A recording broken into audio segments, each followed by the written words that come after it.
May produce strong gusty winds this evening, overnight low near 50. Then a 60% chance of mainly afternoon storms. Tomorrow, partly cloudy skies, upper 70s for the high. 79 has been our high, 0.02 of an inch from our overnight storm, and right now it's 77 at KVNU. KVNU weather brought to you by U&I Furniture. If warm summer nights make it hard for you to sleep, check out the copper-infused gel memory foam mattress at U&I. You'll sleep cooler and more comfortable. There's always a better buy at U&I, 28 West, 1st North, downtown Logan. With this incredibly cold and wet winter, it's put everybody behind on lawn care services. Logan Extermination is ready to serve you. They offer the following services: outside bug spray from April to October for $65 per spray. Spray for weeds in your lawn as soon as possible for only $45 per 5,000 square feet. Don't forget, Logan Extermination can aerate your lawn to get airflow to combat the extra snow and moisture. Call Logan Extermination today. Logan Extermination, 752-8450. KVNU News Time is 4:06. Authorities in Escalante have launched a search and rescue operation after a body was discovered in Pariah Canyon with a second hiker still missing.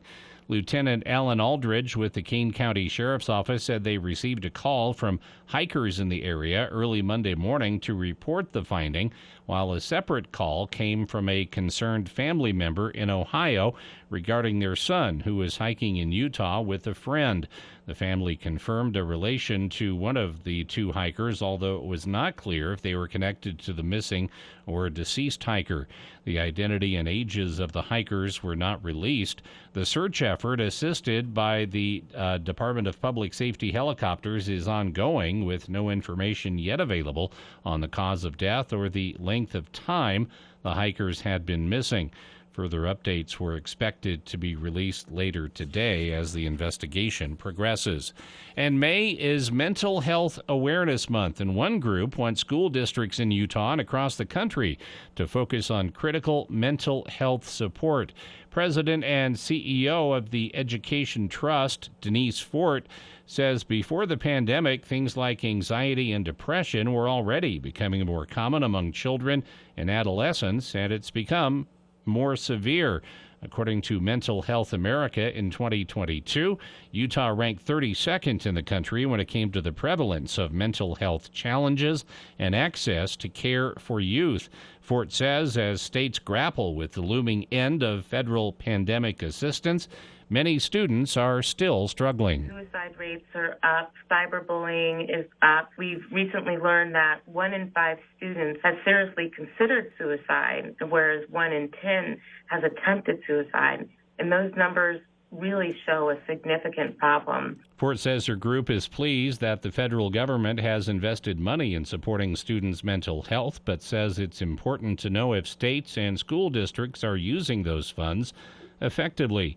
She adds it is critical for students to have access to psychologists, counselors, and social workers that will help foster students' social, emotional, and academic development. KVNU News Time is 4:08. For more details on these and other stories, visit CacheValleyDaily.com. Help us recognize the champions in our communities. Submit your nominations by visiting KVNUtalk.com. The Above and Beyond Salute, sponsored by Firehouse Subs. Tuning in to the high school football game, monitoring the incoming storm, catching your favorite talk show. These are just a few of the reasons more than 80 million Americans depend on AM radio each month. And did you know AM radio is the backbone of the emergency alert system, keeping the public safe in dangerous times? No matter what the reason, News Talk KVNU is here to serve you. Text AM to 52886 and tell Congress we need AM radio in cars. Hey, Joe, I thought you were retired. Living on a fixed income is tough. So here I am, an essential worker. I know. I mean, food prices are going up every day. Thank goodness for benefitscheckup.org. Benefits what? benefitscheckup.org. It's a free website where people over 60 can find help to pay for food, medicine, even utilities. I got $1,200 a year in benefits. Maybe it can help you. Tom has been a teacher for over 40 years. One day, I think one of the students had asked the question and he didn't remember the answer. And I also noticed that he was letting his class out earlier than they were supposed to let out. I was really starting to worry. Levi and I talked about how it would change our lives, but he was there beside me. When something feels different, it could be Alzheimer's. Now is the time to talk. Visit alz.org/ourstories to learn more. A message from the Alzheimer's Association and the Ad Council. For the people. We are waiting with bated breath for news from the Cache Republican Party meeting an executive committee tonight. With Jason Williams. And I'm really excited about this next segment. We have two guests here in studio. We're going to talk about something that we've talked about many times here on the show, but from a bit of a different angle. Weekday afternoons from 4 till 6 on News Talk KVNU, 610 AM and 102 FM.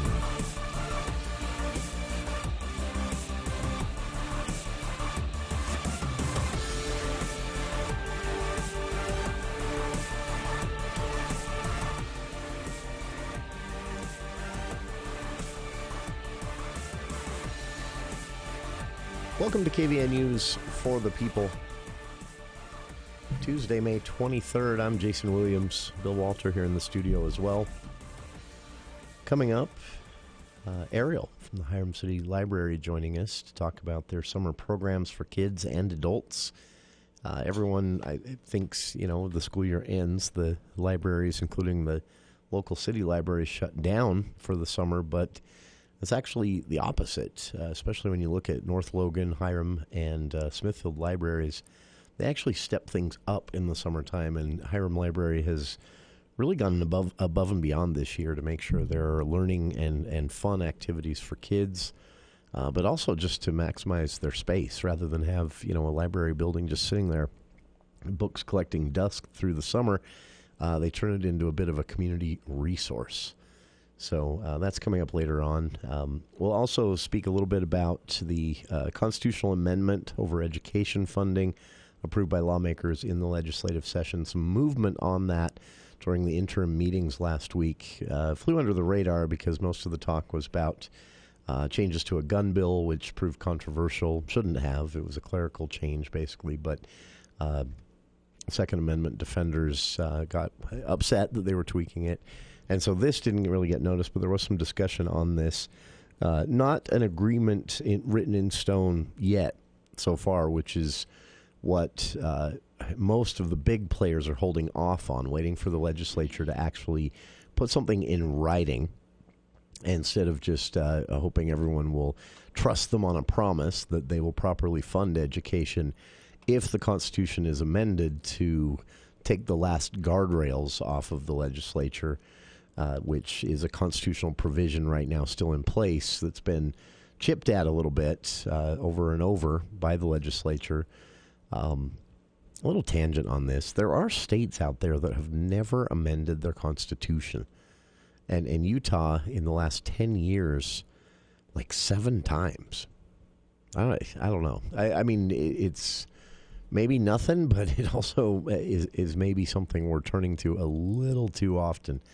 But lawmakers want to get rid of a restriction placed on them by voters in a constitutional provision over 100 years ago, and that would free them up to spend income tax collected by the state on whatever they want, and that will be on the ballot.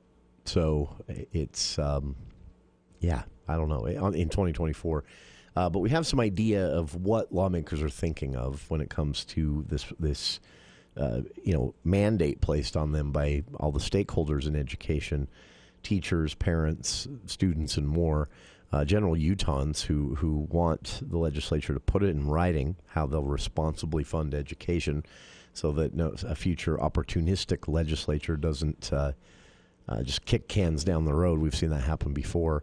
So some hints at what that in-writing agreement might look like. We'll talk about that later on in the show. So kicking things off here, I used to experience pretty intense anxiety over this, but I log in. So I use 3. I have like 7 different email accounts, but I use 3 on the regular. I use one for business, one for personal, and one for, well, in my mind I call it my social media account, but it's the one that I give out when you sign up for something and they want an email address and you're pretty sure they're just going to spam you with too much stuff.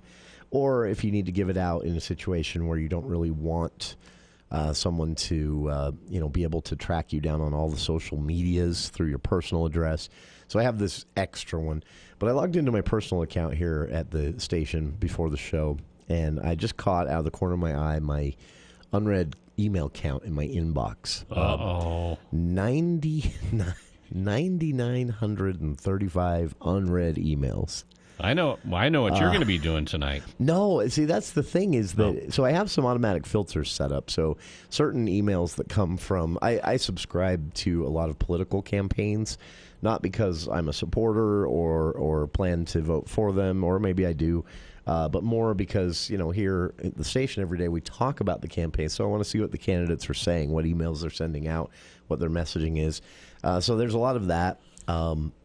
I don't get a lot of spam anymore. I've been careful about that, but I get a lot of newsletters and updates and Substack subscriptions and emails from my various subscriptions outside of news for entertainment and things like that. Anyway, it just builds up. None of these are emails I need to see every day. I see the headline or the subject, and it jogs my memory. I go pay a bill, whatever it is, but sometimes I don't open them. And so it gets a little out of hand. But now I've gotten over this, the anxiety that is referred to as inbox anxiety. Do you experience this? I did. I used to. It used to bother me, and I would have to sit down and clear my inbox to zero. What I've done instead is I've set up these filters that if I don't open an email from a certain sender after 30 days, it automatically deletes, because some of them I just don't need to open. I want to get them still, so I haven't unsubscribed, because sometimes I'm going to open them, but I don't need to open every one. I'm not interested every time, and these filters have really helped me. But inbox anxiety is a real thing, and it goes hand in hand with a social media anxiety too. The badges and message count indicators on your apps on your phone. This is actually a thing that causes anxiety for a lot of people. Everyone wants to stay connected, and we love the convenience of social media, of the cell phone, even voice memos for voicemails. Which how weird is that? We now, and I do this too. I rarely answer phone calls anymore unless it's a day job related, someone I have to talk to because I'm going to send them a bill sometime. But I read the transcripts. And usually that's all you need. You see what they're calling for. You read the transcript, see what they've got. Sometimes that means you're going to be calling them back later, but you can send them a message then saying, hey, can't talk now, call you back later. Other times you literally don't even need to respond. You just needed the information they were passing on. This is all really, really convenient, but what happens is it becomes a positive social interaction can quickly become a burden. It logs up in your mind like a log jam, and it causes an anxiety of sorts where it's weighing in the back of your mind all the time. These unresponded to emails or texts or unchecked notifications from apps. And people don't realize that. Have you ever, Bill, stood on the floor of a casino? Just stood there for a minute listening. No, I my experience at a casino that was in Las Vegas, there was a Burger King deep inside the casino, and I was trying to get to that Burger King. So that's been my experience. Mine is usually heading through to the hotel room. Or stepping in to use the restroom or grab some food when I've been in Vegas and places like that. But if you just stand there for a second and listen, your cell phone is doing that same thing to you. It's just noises and lights and sounds. And I have noticed that. Now, the casinos do this on purpose because it has an effect on your brain through a chemical called dopamine to keep you there. It's almost instantly addictive. It's also an addiction that's easy to break. You can stand up and say, all right, I'm done, I'm leaving. But the goal of the casino is to keep people opening their wallets and gambling. Your cell phone is doing that same thing to you. Your email inbox is doing that same thing to you. And it does actually cause a type of anxiety that when it builds up and when it's added to other anxieties and stresses of average days, your email inbox actually could be hurting you. So I learned a trick on this, how to overcome this and learn to ignore it. Well, you've got two options. You can trim things down, delete apps, unsubscribe from things, block certain senders, all of that stuff. That's one way to do it. That's time intense and is going to take an entire evening at least of you managing that, and sometimes on a repeated basis. But here's a better way. Set boundaries in your own head. It's this simple. Set boundaries in your own head and stick to them, and after a few days, it becomes a habit and a pattern, and your brain will stop stressing you out about the messages, the emails, the app notifications, the badges with numbers on them in the corner. And the way you do this is you say, I check these things from this time to this time, 5 to 6 p.m. That's when I look at my email. If I don't get them all done, who cares? If it's super important, they'll call you or text you, right? And do that. This is how I got over it. This is how I actually beat email inbox anxiety. It's that simple, and it actually worked for me. And I realized this today as I opened my inbox, saw 9,900 plus emails I hadn't opened yet, and thought, I don't care. That was the first time I realized, wow, I actually did it. I beat inbox anxiety. And keep your phone on silent. It's less Las Vegas-y. If it's a manual process to go in and check notifications rather than to have your phone saying to you, check a notification. 9,900 notifications on my phone. Oh, wouldn't that be awful? Oh, man, that's nightmarish. Yeah. Honestly, though, keeping your phone on silent, a handy little trick that will really, really save you some of this background anxiety you don't realize you have, but you most likely do. So there you have it. All right. On the other side, there's your random trivia to start the show today. I've linked to this on our Facebook page. Some tips from the Cleveland Health Clinic is where I learned this on dealing with email and app notification anxiety. It's a real thing. Link on the Facebook page. On the other side, we'll speak with our friends at the Hyrum City Library. School is just about out, but that doesn't mean the library is shut down for the summer. In fact, with the Hyrum City Library, quite the opposite happens. They actually ramp things up with their summer programs, and they've gone above and beyond this year. We'll talk about it right after this. I'm Larry Gelwich, the getaway guru for Morris Columbus Travel and Princess Cruises, with the biggest cruise promotion of the year, including free open bar, free Wi-Fi, and free prepaid gratuities. Sail with Princess Cruises and get free. And for the best travel deals on the planet, give us a call at Morris Columbus Travel. Come on and get away, Morris Columbus. In the vast ocean, there was room for only one victor. Pull her broadside, men! Brace yourselves! Many would never come back. For the Queen! But those who did would be legend. This epic battle for destiny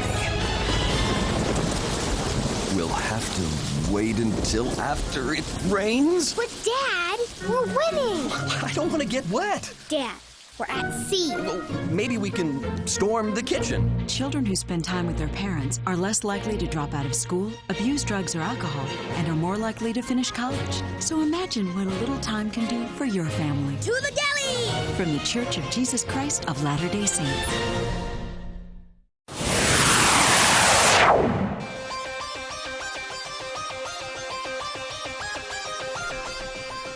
Welcome back to KVN News for the People.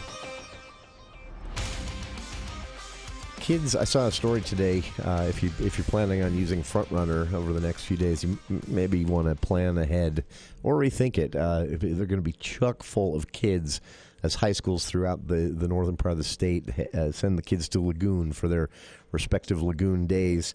This is going on all week. So school is almost out for the school year, and that means that things shift into the kids being home for the summer. And a lot of people think that as the school year winds down each summer, the libraries also do. But quite the opposite happens, at least at the Hyrum City Library. Every summer, as the kids get out of school, the Hyrum Library steps things up with a bunch of different programs, some for adults even, but most for children. Educational programs, fun programs, things to keep them busy and learning things, and even at times not knowing they're learning things, which is the best way to get a child to learn, really. It is time for the Hyrum Library to kind of open things up for the summer. So joining us right now from the Hyrum City Library, children's librarian Ariel Ballard. And Ariel, appreciate taking some time for KVNU today. There at the Hyrum Library, you've really gone above and beyond to make sure this is a very unique summer for those interested, right? Yeah, we do a lot. We actually start planning for our summer reading program back in January every single year. Wow. So it's like a year-long process to prepare for everyone and get all these programs together. A lot of teamwork for all of the librarians here at the Hyrum Library to get everything prepared and ready to go. It's a lot of fun. Now, some of the programs run year-round, like the Adult Book Club and other things like that. But a lot of these programs are specifically intended for summertime and children, right? Yeah, so every year there's a theme. This year's theme is All Together Now, which is basically centered around what people around the community, friendship, things like that. For instance, last year was Oceans of Possibilities. So it was like kind of an ocean theme. All of our programs had surrounded that theme a little bit. Oh, wow. So it's more centered around this certain idea, and it's a lot of fun. So there's certain things that we do year-round, like story times we usually do year-round, and we'll do a couple of those throughout the summer. We always do have a lot of programs. Sure. But I know we do try to center them around the theme. So, for instance, this year I have like a Touch a Truck program that kids can come see trucks and vehicles from around the community, like ambulances, vehicles like that. Our teen librarian is going to do a community collection drive to put together kits for Little Lambs Foundation. So it's just we're trying to do it more of an outreach for the community and let kids know, like, look at all these people who are amazing and are part of your community and help you and all these things. That is very cool. This is I caught this on the Hyrum Library Facebook page, but you also do a story walk for the younger kids where you take them out across the street at the Hyrum City Square, a very safe place for kids to walk, and literally they read a story and walk at the same time. Yeah, so that's actually really fun as well. It's kind of a transition.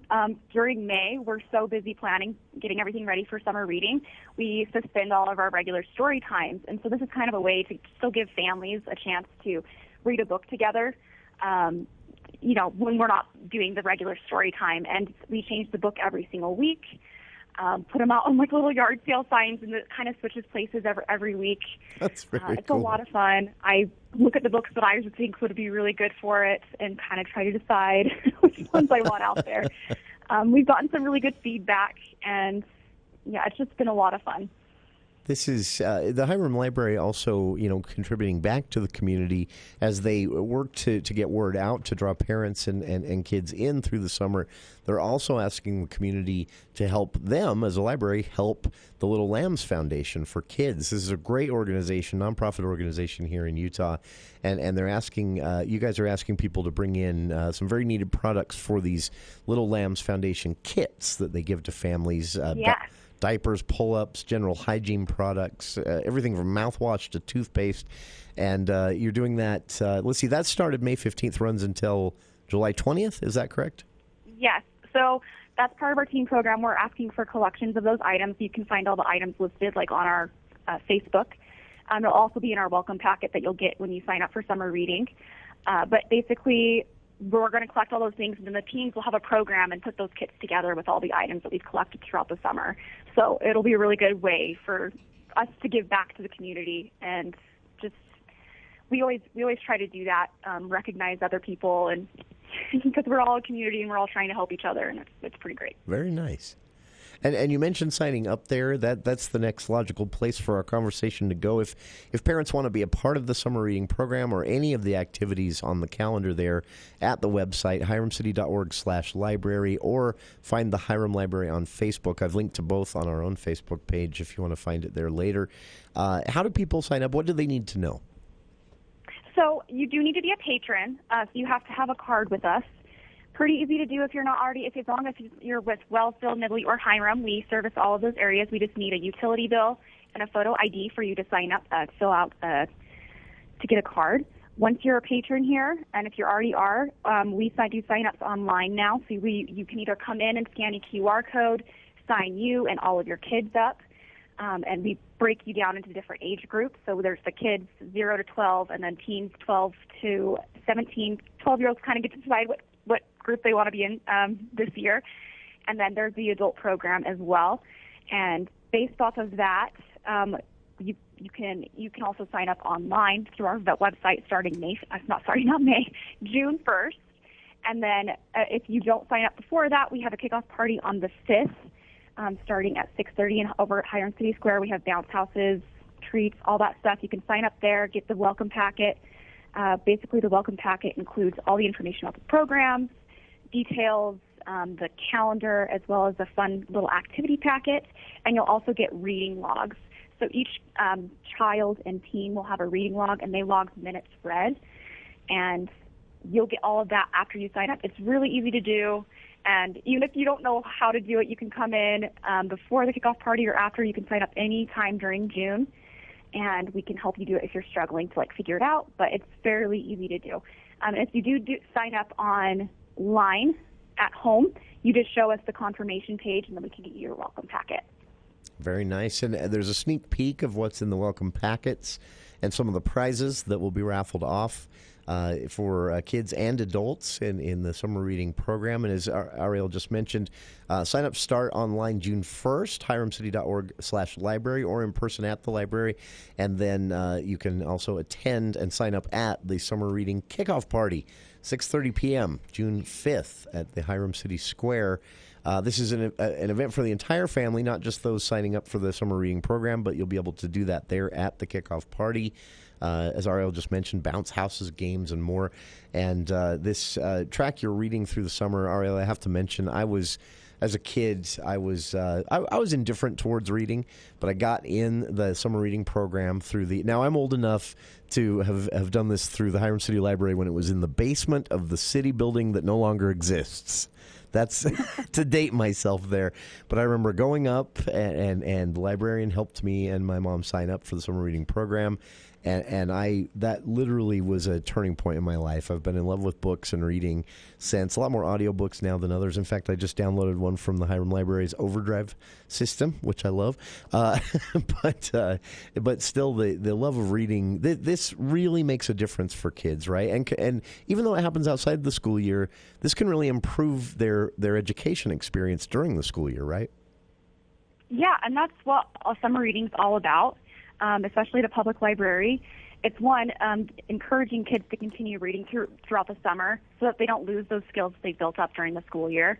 Because if you don't read all summer, all of a sudden you're going to get back to school and it's going to be harder to read all of a sudden. So it's just a way to incentivize kids who might be reluctant readers to really try that, because we have grand prize drawings for every log that you turn in, things like that.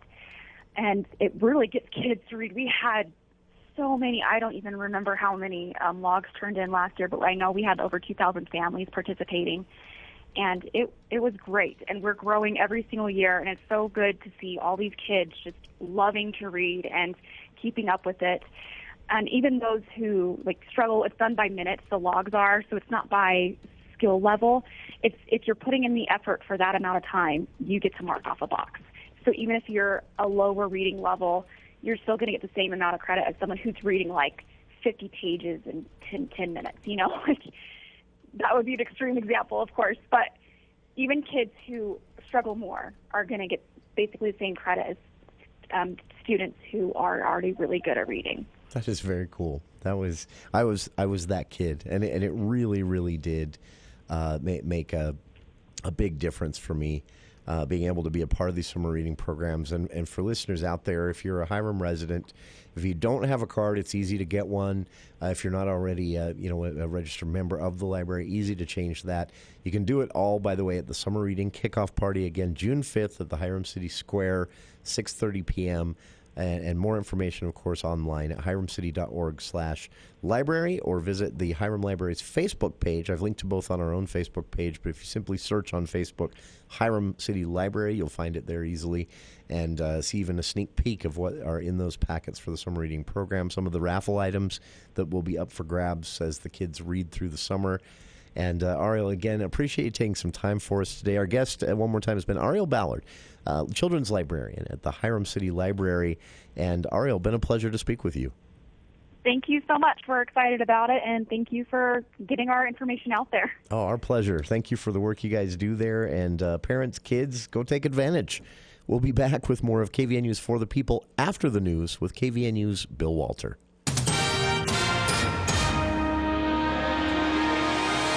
Thank you, Jason. KVNU News Time is 4:35, and the news is brought to you by Cache Valley Hearing and Audiology.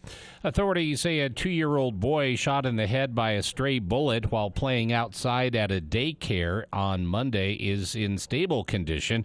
Spanish Fork police believe the bullet came from a pellet or air gun shot from a field across the street west of the facility.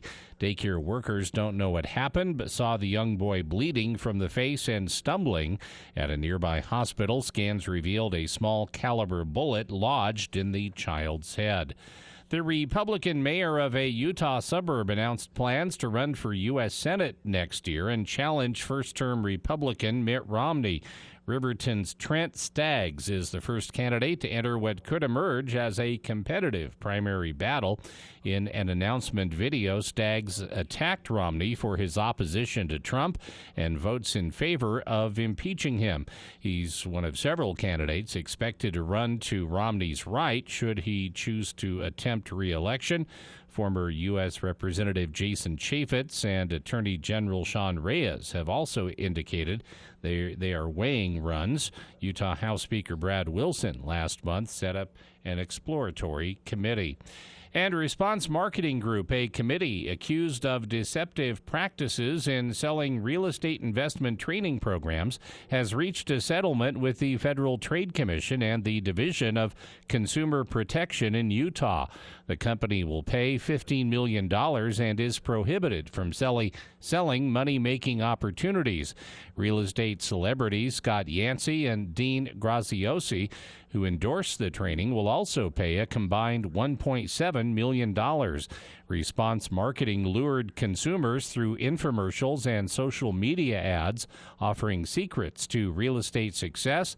They deceived consumers into purchasing expensive workshops and pitched additional costly training programs. Most consumers did not achieve success or recoup their investments. KVNU News Time is 4:37. My hearing started to go right around the same time my wife started naming off all the upgrades she wanted done on the house. I figured it was selective hearing. To be honest, I was actually pretty upset when it was suggested that I might need hearing aids, but ultimately I knew it was time for a change. At Cache Valley Hearing and Audiology, we can help you regain the confidence that you're hearing life the way it was meant to be heard. Bring back what you've been missing. Bring back Cache Valley Hearing and Audiology. Visit cachehearing.com for details. KVNU weather for tonight, rain showers and a chance of thunderstorms this evening, then a chance of showers and thunderstorms after midnight. Some storms may produce strong gusty winds this evening. Low temperature around 50. Chance of rain showers and a slight chance of thunderstorms in the morning, and then showers and some thunderstorms in the afternoon on Wednesday. High in the upper 70s. It's been to 79. Right now it's 74 at KVNU. The Lawn Doctors 2 Service Soil Enrichment Program will help increase the size and number of roots in your grass. To find out more about it, call the Lawn Doctor at 753-LAWN. For more details on these and other stories, visit CacheValleyDaily.com. Let's check Wall Street now with Edward Jones. This is Branch Office Administrator Whitney Heyer bringing the daily financial market report on behalf of financial advisor Mike Arnold and Edward Jones. While investors have been largely optimistic around a U.S. debt ceiling resolution, some caution is creeping in as we are 1 week away from the June 1st ex-date when the U.S. Treasury may exhaust the extraordinary measures it has been employing since January. Yesterday's meeting between President Biden and McCarthy led to productive talks and an agreement that default is off the table, but it ended without a deal. We expect the debt ceiling impasse will be resolved, but it may come down to the wire as it has in recent years.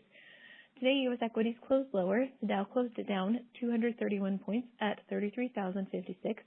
The Nasdaq closed down 161 points at 12,560. The S&P 500 closed down 47 points at 4,146. And in the bond market, 10-year Treasury yields are trading at 3.7%. The price of crude oil was up $1 at $73.05. And the spot price of gold was down 10 cents to $1,977.10. In stocks of local interest, Autoliv was down $1.82 at 84.53. Chevron was up $4.40 at 156.84. Dominion Energy was up 12 cents at 52.28. Home Depot was up $4.28 at 294.94. Kroger was down 88 cents at 49.10. Lowe's was up $3.47 at 206.62. McDonald's was down $2.98 at 286.37. Microsoft was down $5.92 at 313.26.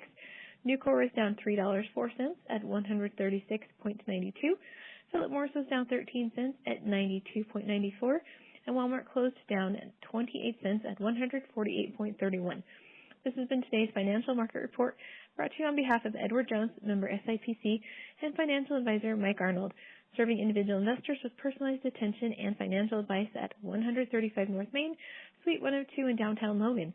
If you would like additional information, please contact our branch office at 753-2915. If it's leaking, replace it. If it's worn, replace it. If you're constantly worrying about it with every windstorm, replace it. What are we talking about? Your roof. Palmer's Metal Mart is your place for a long-lasting, great-looking metal roof for your home, cabin, barn, or shed. Metal roofing is the put-it-up-and-forget-about-it roofing solution. For almost 30 years, people have chosen Palmer's Metal Mart for metal roofing for their selection, price, and most importantly, the professional help you get with your project. From start to finish, Metal Mart can help you with all the options for your amazing metal roof. Whether it's an accent on your roof or a complete re-roof, Palmer's Metal Mart is the place to go.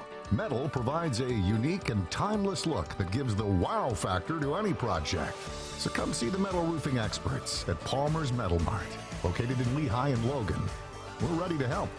Ask about quick same-day will calls or delivery to your door. Palmer's Metal Mart, everyone's metal store.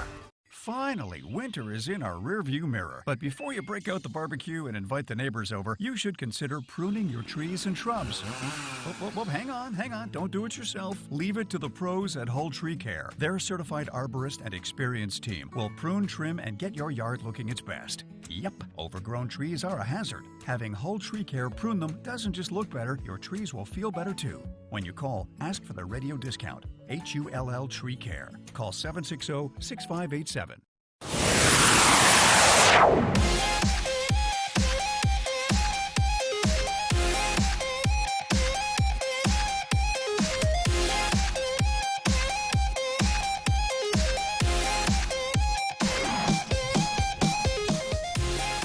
Welcome back to KVN News for the People. Thanks again to Ariel Ballard of the Hyrum City Library. These summer reading programs, I know, well, sometimes for parents they're a lifesaver because, you know, it's fun to have the kids home until about mid-June, end of June, and then you're sometimes looking for something for them to occupy their time with because they've gotten a little rambunctious, things like that. I think that, you know, the importance of, not every kid's going to do this. Not every kid's going to fall in love with reading. I get that. Everybody has their thing. But giving them an opportunity at least to discover it and doing it through a competition like a summer reading program where they can do it with their peers or even just as a family thing. My experience personally, obviously, that makes me think this is a great idea. But also the data that this shows. Kids from parents reading to them when they're too young, maybe to do it on their own, to discover, giving them an opportunity to discover books. It really does make a difference. And here are some of the ways. I've linked to this on our Facebook page, but it's connected to basically everything you need to have a pleasant experience as a student in K through 12 through education, even into college. It improves language, it improves memory, it improves cognitive ability, it improves communication skills by reading books and that have other people talking with each other in them. Kids pick up all kinds of things they don't know yet that we take for granted as kids, like how a conversation works, when to pause in a conversation to let the other person speak. Those types of things are actually learned through reading words on the printed page. Or hearing them in an audiobook even works. So, I don't know. It's just an amazing thing. And I want to throw this out, too. Hyrum Library is just one of several libraries doing something like this. So regardless of where you're listening from, check out the North Logan Library, the Smithfield Library. I'm not sure if Mendon Library is doing anything yet because their website hasn't been updated yet for the summer, but they probably have something going on. And then, of course, Logan Library, though they're in this temporary location still that makes it a little more of a hassle to physically check out books. They are still running some of these programs through the Logan Library website where you can actually still be a part of these summer programs, competitions and more, reading competitions and more, prizes given away and all of that. But they're doing it mainly through the website there. So, a lot of options out there. Check it out. I've linked to it on our Facebook page. 2-year-old boy struck by a stray bullet in Spanish Fork today at a daycare. Yesterday at a daycare. He's recovering, and police say, and thankfully was not killed, but police say the child was at the daycare playing outside and was hit by a stray bullet. Several children were outside the Spanish Fork daycare, law enforcement said, which is near 2000 North, 300 West there in Spanish Fork, surrounded by a vinyl fence. And 2 adults out supervising the children, in the outdoor play area, noticed that a young boy appeared to be stumbling around the yard, and when he turned to them, had blood running all over his face. So, of course, they panicked, grabbed the child, and parents were immediately notified. The parents picked their boy up and took him to the Utah Valley Hospital, and it wasn't until they were at the hospital that doctors discovered through scans of the boy's skull and head that there was a small caliber bullet lodged in his head. The child was transferred to Primary Children's Hospital for extradition of the bullet and treatment, and is currently in stable condition, which is very lucky. Police said detectives will continue to investigate where the bullet may have been shot from and why, but understandably, that's probably an impossible task. There are open fields near the daycare, directly west of the daycare, the law enforcement statement says, and it's believed the round may have come from that area, although the caliber of the bullet led Spanish Fork Police Lieutenant Corey Slaymaker to say, there are a lot of unknowns, but one thing that seems pretty obvious, this wasn't someone hunting. The detectives found a small hole in the vinyl fence surrounding the daycare that they believe was caused by the bullet that hit the boy in the head, and was then gives them a direction to look or to at least ask around if anyone saw anyone in the area. But the exact caliber of the bullet is not known as of yet. They're waiting to get it back. And police were notified that doctors have decided to leave the bullet in the boy's head for fear of causing further damage if they do surgery to remove it. This is, imagine what the parents went through. Imagine how you would feel if this was your child. Accidents happen, but accidents like firing a weapon near a daycare, I don't know. I'm going to go further than law enforcement can and say someone's a bonehead So somebody is an irresponsible gun owner. I get it. Accidents are going to happen. There are accidents that happen during hunting seasons all the time, tragically. Remember a tragic story from here locally of a man that was killed by his 14-year-old son during a hunting accident, an honest accident. This, though, I saw the pictures. There's signage that tells you this is a daycare. What were you doing in any range of that daycare firing a weapon? I don't know. It's just really frustrating to see this. Gives more responsible gun owners a bad name. And unfortunately, could have killed this child. Thank God it didn't. But this child will, for some time, maybe permanently, have a bullet lodged in his skull. Too dangerous to remove it. In these situations, sometimes as the child grows, they're able to remove it later, sometimes not. And again, even though the child's okay, what the parents have been going through since yesterday, yeah. Obviously, anyone listening to this show is not going to have a lot of information to offer, but just in case, law enforcement is asking anyone who knows anything or might have seen anyone in that area. They believe, it would have had to have been within 100 yards of the daycare. Around 3:40 p.m. yesterday afternoon, they've given their number, 801-804-4700. Obviously, that's not a lot of help for law enforcement investigating this, hearing that number thrown out on the radio here in Cache Valley. But still, I don't know. This story just really hit with me. 2-year-old boy hit by a stray bullet at a Spanish Fork daycare, clearly marked as a daycare. Bullet went through the fence, struck the child in the skull, and they believe it's too dangerous to remove the small caliber bullet from the child's skull at this time. So police can't really investigate too much further on that end. They're hoping the community will have some information for him. But man, I'm going to say it again. Somebody's a bonehead. We'll be back right after this.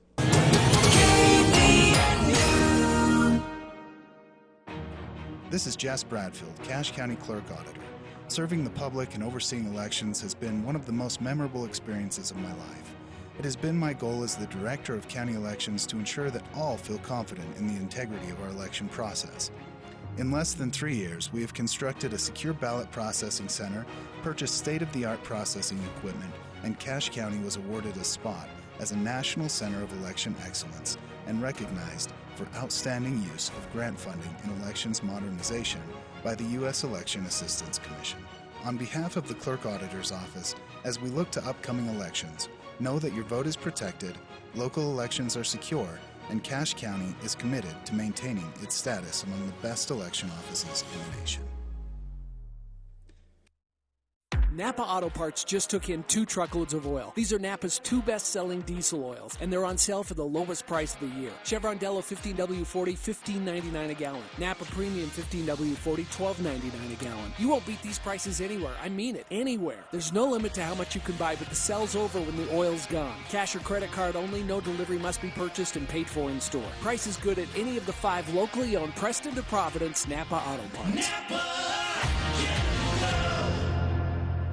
Hi, this is Drew Allen with Allen Mortuaries. Over the years, thousands of families have planned ahead with Allen Mortuaries. Planning ahead helps you make informed and thoughtful decisions. It also spares your family the stress of making these decisions under the pressure of time and strong emotions. Allen Mortuaries' secure pre-need trust plan can save you nearly 40% versus other plans. Keep it simple, safe, and secure. Go with the proven choice, Allen Mortuaries. Voted best funeral home in Cache Valley in northern Utah. Allen Mortuaries. Then, now, always. Hi, this is Gordon Deal. Wednesday on This Morning, America's First News. In the prolonged battle in Washington over raising the debt ceiling, it appears that President Biden can't win either way. We'll explain why. Also, Bud Light's marketing wing had a spectacular crash with its outreach to a transgender influencer. How does it repair its reputation? And how to manage the pricey cost of a wedding as a guest. Wednesday on This Morning, America's First News. From 4 to 6 on News Talk KVNU, 610 AM and 102 FM. Your station for news and talk.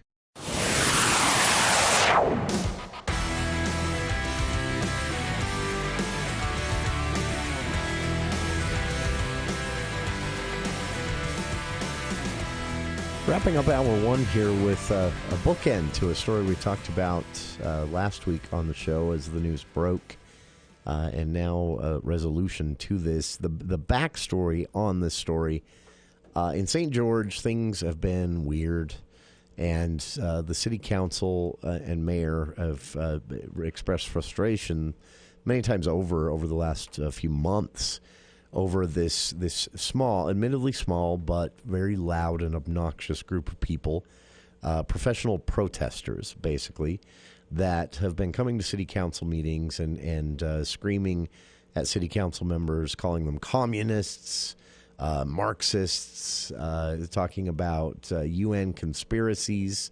The new one is it used to be Agenda 21, now it's Agenda 2030. And this conspiracy, by the way, is kind of funny. This conspiracy is that this smart cities movement, walkable cities movement, which is literally just a movement to design cities or plan cities going forward to be more walkable, so that it's less about 45-degree parking in downtown with an option for 2 people in front of every store, to instead be a walkable city where 50 people can walk down the sidewalk, which is a lot better for store owners. But sometimes convincing store owners of that is difficult. People resist change. Either way, it's a smart thing. It's been happening for decades. It just hasn't always been called smart cities. Well, now there's a conspiracy theory around this, which is that it's a secret UN plot to slowly lock us all up in small prison-like communities where we're not allowed to leave. Now, obviously, this is bonkers, banana pants, crackpot. But there's some people who take it very seriously. 2 of them shouted at Governor Cox about this during the most recent Utah Republican Party convention. I'm not kidding. There's video. And they've apparently kind of taken over St. George City Council chambers several times over, shouting about this stuff, demanding that city council members do something about this and stop talking about making the city more walkable. There's always these people out there. But right now, I think what's happening is city councils are jittery, which I don't get. I don't understand. We need to normalize city council members feeling like they can hear someone speak and then laugh. Sometimes it's necessary. And when someone tells you smart cities, walkable cities are a secret United Nations plot, I think the only response should be a chuckle and then thank them for taking the time to make comment. That's not how this has been handled. It escalated, and then the mayor made a horrible decision last week and announced we're shutting down public comment. Well, I don't think that should ever be the response. I get it. This is disruptive. These people are professional disruptors. This is what they do.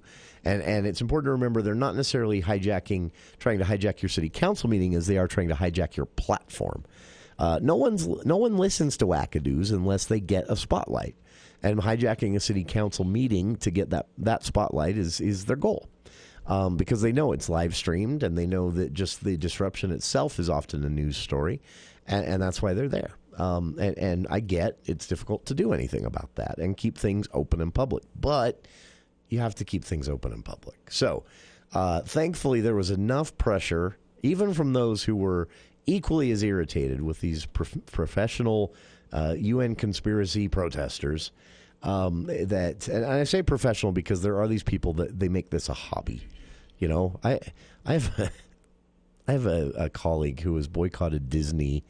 I counted it up when I was talking to him recently. He's boycotted Disney 4 times in the last 5 years, and it makes him feel better, I guess. I don't know, but it's some people do this as a hobby. Get upset about things and boycott things and just instead of going on with their lives. Thankfully, though, the mayor has seen the light. After public pushback to shutting down public comment, they have reinstituted public comment in St. George with some rules. No more than 10 people will be allowed to speak at any meeting. Limit of 2 minutes speaking time per person. And obscenity, profane language, threats, or outright disrespect For other members of the public or city council members, you'll be escorted out of the room and asked to come back next time. Applause, jeering, uninvited comments, like you'd see at a middle school pep rally, that was happening too, will also get you escorted out. So public comment allowed, but some rules, a much more reasonable response from the St. George mayor. And listen to other mayors. If people get disruptive, come to the meetings to get attention like these folks are always doing, and you can't make them stop, do not shut the doors to the rest of the public like the St. George mayor did. Just not a good response. Hour 2.